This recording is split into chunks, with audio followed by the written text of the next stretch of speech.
நமது வீட்டின் தலைவர் இயேசு கிறிஸ்துவாக இருக்கும்போது நம்முடைய வாழ்க்கை ஆனந்தத்தின் மேல் ஆனந்தமும் ஆசீர்வாதமும் அடைந்து அருமையாக இருக்கும். எபிரேயர் 3:6 நம்பிக்கையினாலே உண்டாகும் தைரியத்தையும் மேன்மை பாராட்டலையும் முடிவு பரியந்தம் உறுதியாய் பற்றி கொண்டிருப்போமாகில் நாமே அவருடைய வீடாயிருப்போம்.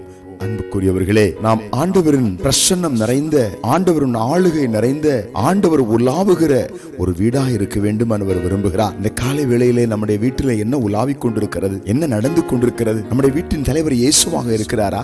இயேசுவின் பிரசன்னம், இயேசுவின் கிருபை, இயேசுவின் ஆசீர்வாதம், இயேசுவின் உலாவுதல், இயேசுவின் மகிமை நம்முடைய வீட்டில் நம்மால் காண முடிகிறதா, உணர முடிகிறதா? அப்படி இல்லை என்றால் அந்த பிரசன்னத்தையும் அவருடைய ஆளுகையும் நாம் உணர வேண்டும் என்றால் அவர் மேல் வைத்திருக்கிற நம்பிக்கையும், அவர் எங்களை நடத்துவார் என்று, அவர் எங்களோடு கூட இருக்கிறார் என்ற தைரியத்தையும், அவரை மாத்திரம் நாங்கள் குடும்பமாக உயர்த்தி சேவிப்போம் என்று, அவரை மாத்திரம் மேன்மை பாராட்டுவோம் என்று அவருக்கு கொடுக்க வேண்டிய கனத்தையும் அவரை மாத்திரமே மேன்மை பாராட்டி கொண்டிருந்து அந்த நம்பிக்கையிலும் தைரியத்திலும் மேன்மை பாராட்டுதலிலும் உறுதியாய் நாம் தரித்திருப்போமானால் அவர் நம்முடைய வீட்டின் தலைவராயிருந்து நம்மை ஆளுகை செய்து சாத்தானுடைய கிரியைகள் அணுகாதபடி, வாதை கூடாரத்தை அணுகாதபடி நம்மை பாதுகாத்து ஆசீர்வதிப்பார். கலங்காதிருங்கள். ஜெபிப்போம். அன்பின் பரலோக பிதாவே, இந்த காலை நேரத்திலும் நீங்க எங்க வீட்டின் தலைவராயிருந்து எங்களை ஆசீர்வதிக்க வேண்டும் என்று விண்ணப்பத்தோடும் வேண்டுதலோடும் உம்மை மாத்திரம் நோக்கி பார்க்கிற பிள்ளைகள் வாழ்க்கையில் அற்புதம் செய்ய இறங்கி வருகிறது. ஸ்தோத்திரம். இயேசுவின் நாமத்தில் ஆமென்.